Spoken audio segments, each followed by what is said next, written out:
Dream car? Check.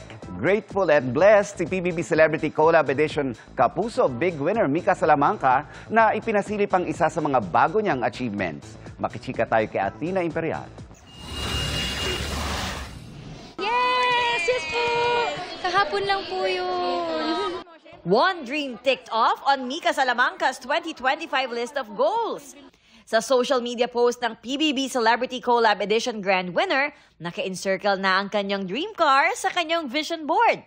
Ipinakita rin ang brand new white van ni Mika. Happy ang PBB housemates at mga kaibigan ni Mika sa kanyang achievement unlocked.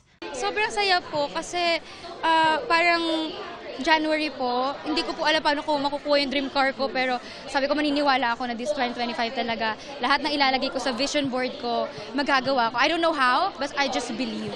Kasama rin si Mika sa 12 Women to Watch list ng isang magazine. Dahil daw ito sa authenticity, candidness, and fearlessness ng PBB Grand Winner. Grabe, sabi ko, anong nagawa kong tama para mapasama sa kanila? How do you embody possibility? Ako po, as long as kung ano po yung minamahal sa akin ng tao ngayon, ganun po yung gagawin ko, pagiging totoo po.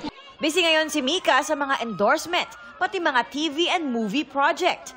At para ma-improve ang kanyang acting skills, nag-workshop siya pag may time sa ilalim ng aktres na si Ana Fileo. Basta may oras mag-workshop, gagawin po namin talaga para po mabigay po namin sa mga tao yung deserve po nila na manggagaling sa amin. Athena Imperial updated sa Showbiz Happenings.